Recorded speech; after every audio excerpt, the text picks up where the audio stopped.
Hello everyone. Last class में हमने RCC का थोड़ा सा इंट्रोडक्शन वगैरह देख लिया था। तो इस क्लास में मैं अपने डायरेक्ट नोट से ही आपको स्टार्ट करवा रहा हूँ। अगर आपको पीपीटी चाहिए तो आप मुझे बता देना कमेंट सेक्शन में, तो मैं पीपीटी ही प्रोवाइड कर दूँगा। तो अभी हम नेक्स्ट स्टार्ट कर रहे हैं डिज़ाइन फ़िलासफ़ी ऑफ आरसीसी। इसमें क्या हो रहा है कि स्टार्टिंग में जो इसकी हिस्ट्री वगैरह है, कब से स्टार्ट हुआ है आरसीसी, इसका डिज़ाइन वगैरह, डिज़ाइन कोड कौन से हैं, तो उधर से हम आज स्टार्ट कर रहे हैं। तो सबसे पहले हम देखते हैं कि व्हाट इज़ बीआईएस। बीआईएस क्या होता है? Bureau of Indian standard. ये डिज़ाइन फ़िलासफ़ी ऑफ आरसीसी के अंदर आता है। जो इसका फर्स्ट आईएस कोड जो बना था वो 1953 के अंदर बना था। तो ये आप आईएस कोड अपने इसमें नोट्स में लिख लीजिए। इससे डायरेक्ट क्वेश्चन आ जाता है। जो फर्स्ट आईएस कोड बना था वो 1953 के अंदर बना था। उसके बाद जब इसकी फ़र्स्ट रिवीजन हुई आईएस कोड की, वो हुई 1957 के अंदर। और उस टाइम जो यहाँ पे हमारे पास मेथड आया वो डब्ल्यूएसएम आया। डब्ल्यूएसएम क्या होता है, ये मैं आपको आगे एक्सप्लेन कर दूँगा।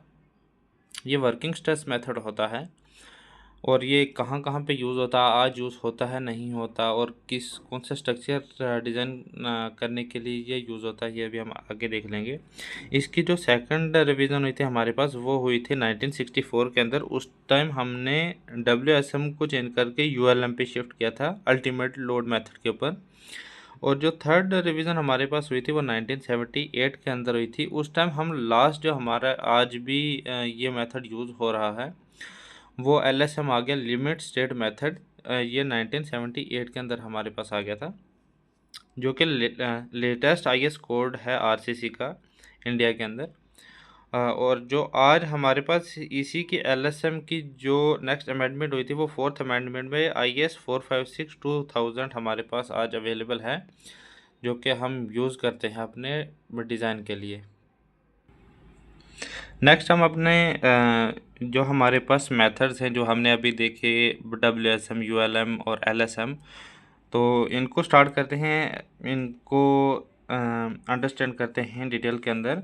फर्स्ट आ गया डब्ल्यूएसएम वर्किंग स्ट्रेस मेथड। इस मेथड के अंदर क्या हो रहा है? According to WSM the stress in the material lies within elastic limit. आप ये मैं आपको इन नोट्स की पीडीएफ प्रोवाइड कर दूंगा। स्ट्रक्चरल वाला एक न्यू चैनल है टेलीग्राम के ऊपर, आप उससे ले सकते हैं। तो वर्किंग स्ट्रेस मेथड क्या हुआ? According to WSM the stress in the material lies within elastic limit. जो हम यहाँ पे इसका जो स्ट्रेस कंसीडर कर रहे हैं, मैं आपको यहाँ पे थोड़ा सा एक्सप्लेन करता हूँ। ये हमारे पास एक डायग्राम आ जाती है। तो इसका क्या करते हैं हम, विद इन इलास्टिक लिमिट जो है, हम इसको अगर मान लो हमारे पास जो स्टील का ही अगर हम ग्राफ मानते हैं, तो यहाँ पे एक इलास्टिक लिमिट आती है।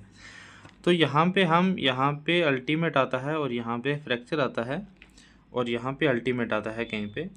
तो हम यहाँ पे ये आ गया मैक्सिमम अल्टीमेट, यहाँ पे तो फ्रैक्चर कर जाता है, यहाँ पे अल्टीमेट आ जाता है। क्योंकि आपने बीटा किया, डिप्लोमा किया होगा, तो आप इस ग्राफ को इजीली अंडरस्टैंड कर पाओगे, इसीलिए मैं इसको ज़्यादा डिटेल में नहीं समझा रहा। तो यहाँ पे अल्टीमेट होता है, बट वर्किंग स्ट्रेस मेथड क्या कहता है? According to working stress method यहाँ पे आएगा इलास्टिक लिमिट। तो हम जो यहाँ पे स्ट्रेस है मटेरियल के अंदर वो सिर्फ इस पॉइंट तक लेते हैं, इससे आगे हम कंसीडर ही नहीं करते। यहाँ तक जो यहाँ पे स्ट्रेस आएगा किसी भी मटेरियल के अंदर, हम सिर्फ उसको इस पोर्शन तक ही कंसीडर करते हैं, इसके आगे कंसीडर ही नहीं करते वर्किंग स्ट्रेस मेथड के अंदर। तो आगे हम देखते हैं, this method is also known as elastic method. Elastic method इसको इसलिए कहते हैं क्योंकि ये इलास्टिक लिमिट तक ही रहता है, क्योंकि उसके आगे हम इसको कंसीडर ही नहीं करते, इसीलिए हम इसको इलास्टिक मेथड कहते हैं। जो स्ट्रेस होगा वो यील्ड पॉइंट पे जो स्ट्रेस होगा उससे कम होगा। अगर किसी मटेरियल के अंदर जो स्ट्रेस आ रहा है हम उसको कंसीडर करते हैं। हम जब किसी भी स्ट्रक्चर को डिज़ाइन करेंगे, जो यील्ड पॉइंट के ऊपर स्ट्रेस आएगा उससे हमारा जो स्ट्रेस आएगा बिल्डिंग के ऊपर या किसी भी स्ट्रक्चर के ऊपर, वो स्ट्रेस कम होना चाहिए यील्ड पॉइंट के ऊपर जो स्ट्रेस आने वाला है। तो वर्किंग स्ट्रेस के अंदर हम क्या देखते हैं कि जो स्ट्रेस ओवरऑल स्ट्रेस आएगा बिल्डिंग का, वो यील्ड पॉइंट के स्ट्रेस, जितना यील्ड पॉइंट के ऊपर स्ट्रेस आ रहा होगा वो उससे कम होना चाहिए। ये डायरेक्ट क्वेश्चन आता है एग्जाम के अंदर। WSM इज ओल्डेस्ट और ट्रेडिशनल मेथड। एग्जाम में डायरेक्ट क्वेश्चन आता है PYQ के अंदर, आप उसको देख सकते हो SSC डे के अंदर या स्टेट AJE के अंदर, कि डायरेक्ट आता है कि ओल्डेस्ट मेथड कौन सा है RCC का या ट्रेडिशनल मेथड कौन सा है, तो वो WSM है। Strength of material is under estimate. इसमें हम जो मटेरियल की स्ट्रेंथ है वो ओवर एस्टिमेट नहीं करते, वो हम अंडर एस्टिमेट कंसिडर करते हैं। और this method also known as deterministic method या थ्योरेटिकल मेथड। इसको हम ऐसे कंसीडर नहीं करते कि प्रोबेबिलिस्टिक मेथड हम इसको नहीं कंसिडर करते कि फ्यूचर में इसके ऊपर विंड लोड आएगा, लाइव लोड इतना आएगा, या इसके ऊपर अर्थक्वेक लोड आएगा नहीं, या जितने भी लोड हैं वो हम उसको हम वो कंसिडर नहीं करते, इसीलिए ये डिटर्मिनिस्टिक मेथड इसको हम मानते हैं। उसके बाद WSM के कुछ इम्पॉर्टेंट नोट हैं। In this case of WSM factor of safety applied only material. यहाँ पे हम लोड के ऊपर कोई भी फैक्टर ऑफ सेफ्टी अप्लाई करते ही नहीं हैं, वो हम LSM के अंदर करते हैं, वो हम आगे देखेंगे।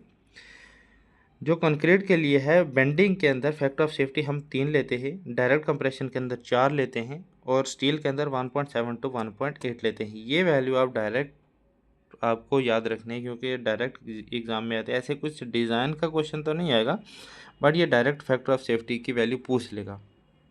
फैक्टर ऑफ सेफ्टी जो कंक्रीट के अंदर है वो ज़्यादा होगा स्टील के अंदर। आप यहाँ पे देख भी सकते हो कि कंक्रीट के अंदर 3 दिया हुआ है और स्टील के अंदर 1.7 दिया हुआ है, तो ऑब्वियसली स्टील के अंदर जो फैक्टर ऑफ सेफ्टी है वो कम ही है। In case of WSM load is not over estimate. Load को हम ओवर एस्टिमेट नहीं मानते। और no factor of safety for load. Factor of safety for load का क्या हुआ कि फॉर एग्जांपल अगर WU हमारे पास लोड है 10 किलो न्यूटन या 100 किलो न्यूटन, तो हम WSM के अंदर हम उसको 100 ही लेंगे, हम उसको ज़्यादा नहीं लेंगे। तो LSM और WSM में क्या डिफरेंस है वो मैं इस एग्जांपल से आप समझ जाओगे जब मैं आपको LSM की एग्जांपल दूंगा। WSM में जो जितना लोड होता है हम उस लोड को उतना ही कंसिडर करते हैं। नेक्स्ट हमारे पास आ जाता है ULM मेथड। ULM मेथड आ गया ultimate load method. Ultimate load method को हम दूसरा नाम इसका क्या है, इसका नाम है प्लास्टिक मेथड, क्योंकि ये इलास्टिक लिमिट से आगे जाता है। जहाँ पे हमने ये ग्राफ देखा था कि WSM के अंदर हम इलास्टिक लिमिट तक इसको इसका जो स्ट्रेस है या स्ट्रेंथ है वो कंसिडर करते हैं। बट अल्टीमेट लोड के अंदर हमने क्या किया, अभी हम इन तीनों की एग्जाम्पल भी सॉल्व करके देखेंगे। जो अल्टीमेट लोड है वो उसमें हम इसकी पूरी अल्टीमेट स्ट्रेंथ जो फ्रैक्चर तक है वो हम पूरी कंसीडर कर रहे हैं। स्टार्टिंग 0 पॉइंट से लेके मैक्सिमम पॉइंट तक जितना भी इसके अंदर स्ट्रेन आ रहा है, जितना भी इसके अंदर स्ट्रेस आ रहा है, जितनी इसकी स्ट्रेंथ है वो हम कंप्लीट इसकी जो स्ट्रेंथ है उसको कंसीडर कर रहे हैं। Consider full strength of material. इसमें इसके में जो स्ट्रेस है उसको हम ultimate stress sigma you means ultimate stress के इक्वल हम इसको कंसीडर कर रहे हैं। मोस्ट इकोनॉमिकल मेथड है। इकोनॉमिकल कैसे है, क्योंकि इसमें हम एग्जांपल से जब समझें कि जब मैं आपको एग्जांपल इसकी करवाऊंगा तो उसमें आपको समझ आएगा कि ये मोस्ट इकोनॉमिकल मेथड क्यों है, क्योंकि ये तीनों मेथड में मोस्ट इकोनॉमिकल है, बट ये यूज़ नहीं होता। क्यों नहीं होता ये भी आपको एग्जांपल से समझ आ जाएगा। इसकी जो स्टेबिलिटी है वो कम होती है। स्टेबिलिटी क्यों कम होती है, इसको भी मैं आपको एग्जांपल में इस वीडियो के बाद जो दूसरी वीडियो होगी उसमें आप सिर्फ डायरेक्ट इसकी एग्जांपल होंगे तो उससे आप समझ सकते हो। अगर स्टेबिलिटी इसकी कम इसलिए होगी क्योंकि मैं आपको डायरेक्ट यहाँ पे एक एग्जांपल दे देता हूँ। जो स्ट्रेस है, स्ट्रेस आ गया लोड अपॉन एरिया।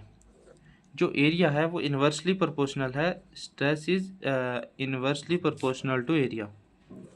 अगर स्ट्रेस यहाँ पे ज़्यादा होगा, हम स्ट्रेस को मैक्सिमम मान रहे हैं, तो एरिया कम होगा।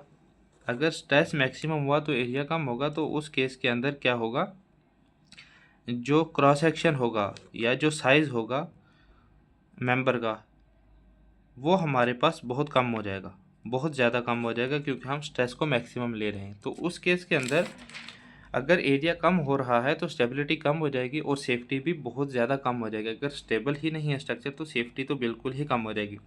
इसको हमने रिजेक्ट क्यों किया था? Rejected due to instability in structure, और इसके अंदर जो हमारे पास मेंबर मिल रहे थे वो सिलेंडर शेप में मिल रहे थे, तो उस वजह से इस पूरे मेथड को हम कंसीडर ही नहीं करते। WSM को हम कंसीडर करते हैं, वो किस केस में करते हैं, कौन से स्ट्रक्चर के लिए करते हैं, वो मैं आगे आपको समझा दूंगा।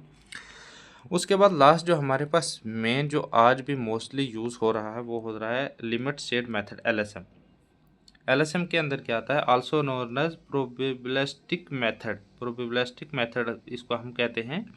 Strength is under estimate and load is over estimate. यहाँ पे हम स्ट्रेंथ को जो है वो अंडर एस्टिमेट मानते हैं और लोड को ओवर एस्टिमेट मानते हैं। Partial safety factor is applied on material and load. यहाँ पे हम पार्शियल सेफ्टी फैक्टर जो है वो मटेरियल के ऊपर भी अप्लाइड कर रहे हैं और लोड के ऊपर भी अप्लाई कर रहे हैं। कंक्रीट के अंदर जो फैक्टर ऑफ सेफ्टी हम ले रहे हैं वो 1.5 ले रहे हैं और स्टील के अंदर 1.15 ले रहे हैं। ये WSM में हमने ये देखा था कि ये इधर 3 था और इधर 1.78 टू 1.80 था। तो लिमिट स्टेट के अंदर जो फैक्टर ऑफ सेफ्टी है वो हम कम लेते हैं। क्यों कम लेते हैं? क्योंकि हम जो लोड है उसके ऊपर फैक्टर ऑफ सेफ्टी भी अप्लाई करते हैं। हमारे पास ये जो पार्शल सेफ्टी फैक्टर जो लोड के अंदर है वो लोड कॉम्बिनेशन से आता है। अगर आपने डिप्लोमा या डिग्री की है तो, या अगर आप अब भी RCC पढ़ रहे हो तो आपको क्लास के अंदर भी हुआ होगा, आप इजीली इसको अंडरस्टैंड कर लोगे। लोड कॉम्बिनेशन होते हैं, फर्स्ट आ गया load combination dead load plus live load, second आ गया dead load plus wind load और अर्थक्वेक लोड, थर्ड आ गया dead load plus live load plus wind load और अर्थक्वेक लोड। विंड लोड और अर्थक्वेक लोड में दोनों में से किसी एक को ही हम कंसिडर करते हैं, जिसकी वैल्यू मैक्सिमम होगी तो उसको हम कंसिडर करेंगे as a maximum load.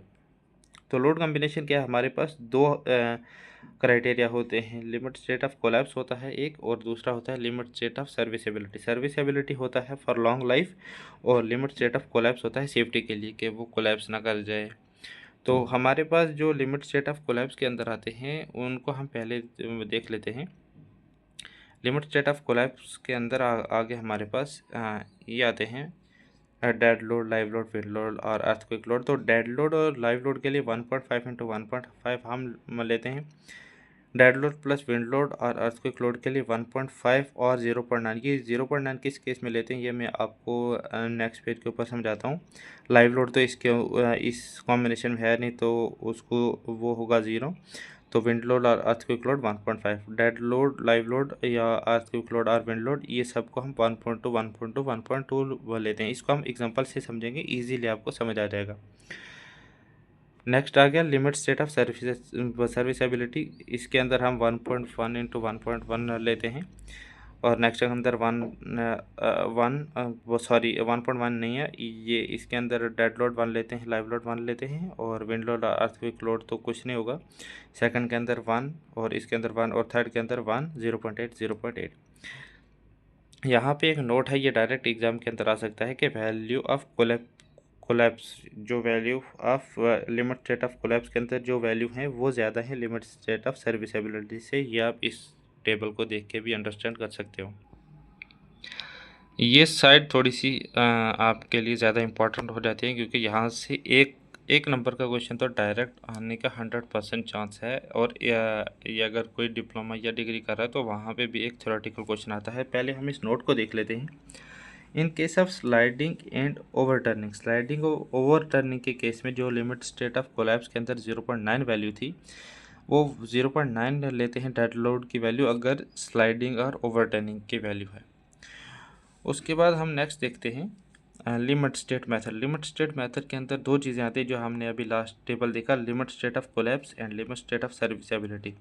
Limit state of collapse के अंदर क्या आता है? बेंडिंग और flexure, tension, share, torsion, compression, non repairable crack. Limit state of serviceability के अंदर क्या आता है? Ductility, deflection, cracking, vibration, creep, fire resistance, shrinkage, corrosion, reparable crack. ये डायरेक्ट वैल्यू आती है कि ऐसे आपको 4 वैल्यू दे दी होंगी, आप प्रीवियस ईयर PYQ उठा के भी देख सकते हो। उसमें 3 वैल्यू इसमें से दी होंगी, एक वैल्यू इसमें से दी होगी। पूछ लेंगे कि लिमिट स्टेट ऑफ सर्विसबिलिटी की वैल्यू कौन सी है, या इसमें से 3 ये दी होंगी और एक ये दी होगी कि पूछ लेंगे लिमिट स्टेट ऑफ कोलैप्स कौन सी होगी। अगर आपको मेरी ये वीडियो अच्छी लगे, एफिशिएंट लगे, तो लाइक कर देना, सब्सक्राइब कर देना मेरे चैनल को। और अगर आपको कुछ भी प्रॉब्लम आ रही हो या किसी चीज़ में डाउट हो तो आप कमेंट कर सकते हो। Thank you.